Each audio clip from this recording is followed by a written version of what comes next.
আমি জানতাম যে ঠিক এমন কিছুই ঘটবে, আর এটা আমার না, মনে হয় যে বাংলাদেশের এই মুহূর্তে যাদের একটু চিন্তা করার মতন শক্তি আছে তারাও বুঝতে পারছিলেন যে এমন কিছুই ঘটবে। গতকালকে বাংলাদেশ আওয়ামী লীগের পক্ষ থেকে তাদের অফিসিয়াল যেই ভেরিফাইড ফেসবুক পেজ আছে সেখানে একটা ঘোষণা এসেছিল। আজকে সকালে আমরা এই নিউজটা করেছি, আপনারা অনেকে বিভিন্ন জায়গায় দেখেছেন যে আগামী ফেব্রুয়ারি মাস জুড়ে বাংলাদেশ আওয়ামী লীগ বেশ কিছু কর্মসূচি হাতে নিয়েছে।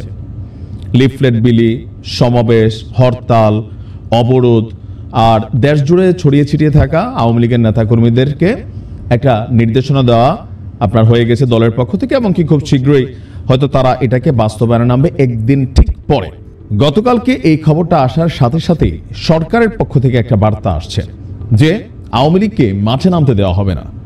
তো সরকারের পক্ষ থেকে বার্তা আসলেও আজকে আনুষ্ঠানিকভাবে বৈষম্য বিরোধী ছাত্র আন্দোলনের নেতারা, রাজনৈতিক দল হিসেবে বিএনপির নেতাকর্মীরা, জামাত ইসলামের নেতাকর্মীরা, তারা প্রত্যেককে কিন্তু তাদের যার যার জায়গা থেকে অবস্থান প্রকাশ করেছে। এখন শেখ হাসিনার ম্যাজিক কোনটা এখানে কাজে লেগে গেল, যে শেখ হাসিনাকে হটানোর জন্য, পতনের জন্য সবগুলা শক্তি একত্রিত হইয়া কাজ করছে, দেন তারা সফল হয়েছিল। কিন্তু যখন ক্ষমতাকে কেন্দ্র করে বা বিভিন্ন ইস্যুতে তারা আলাদা আলাদা পথে হাঁটছিল, কেউই কিন্তু বিজয়ী হচ্ছে না। বিএনপি নির্বাচনের জন্য দৌড়াচ্ছে, নির্বাচনের জন্য সরকারের অবস্থান একটু ভিন্ন।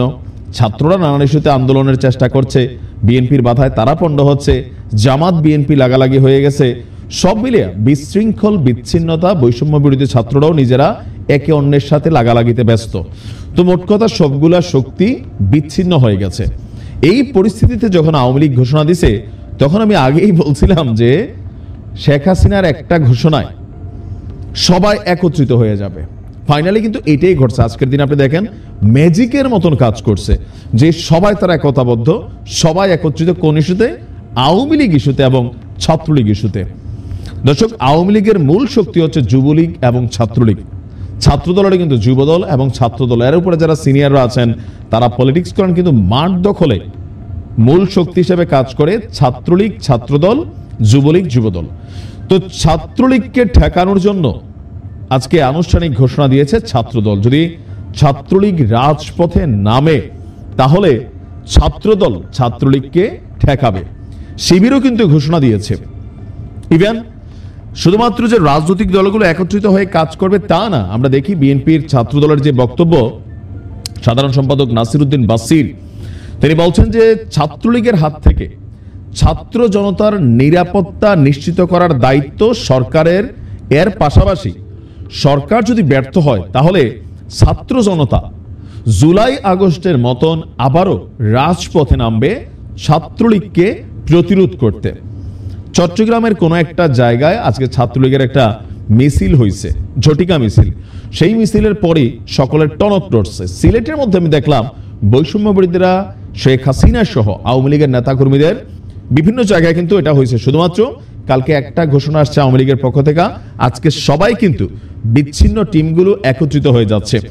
আপনার ছাত্রদলের যিনি আছেন তার বক্তব্য যে সারা দেশে ছাত্র জনতার নিরাপত্তা নিশ্চিতে ছাত্রলীগকে, যুবলীগকে, আওয়ামী লীগকে প্রতিরোধ করতে প্রস্তুত করা আপনার ছাত্রদলের নেতাকর্মীরা, এছাড়া আরো যে বাকি টিমগুলো তাদের আছেন।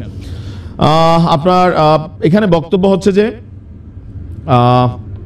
আমরা যদি দেখি জামাতের বক্তব্য, তারপর আছে অন্যান্য ভিপি নুরের যে টিম আছেন, গণ অধিকার পরিষদ তাদের বক্তব্য, চরমোনাইদের বক্তব্য, মানে আজকের দিনে সবাই ম্যাজিক্যালি একটা টিম হয়ে গেছে।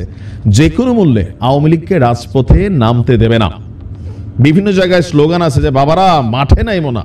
শেখ হাসিনার এটা হচ্ছে এক ধরনের ম্যাজিক, যে যখনই এই দলগুলো বিচ্ছিন্ন হয়ে যাবে, শেখ হাসিনা বা আওয়ামী লীগ কোনো কর্মসূচি ঘোষণা করবে, আপনি দেখবেন সবাই একটা জায়গায় একত্রিত হবে। কারণ কি, সবাই জানে যদি শেখ হাসিনা বাংলাদেশে আসে, আওয়ামী লীগ যদি আবার রাজপথে নামে, তাহলে এই যে দলগুলো তারা প্রত্যেকেই বিপদে পড়বে। মোকাবেলা করতে গিয়া তারা একা পারবে না, এখানে একত্রিত হইয়া একটা শক্তি হিসেবে লড়াই করতে হবে। তো শেখ হাসিনার এক ডাকে আমি দেখলাম যে এতদিন যাবৎ যেই আলাদা আলাদা অ্যাক্টিভিটি শুরু হয়ে গেছিল, সেটা আবার একত্রিত টিম হিসেবে সামনে আসছে। এখন দেখা যাক আওয়ামী লীগ আসলে ফেব্রুয়ারিতে তাদের কর্মকাণ্ড করতে পারে কিনা।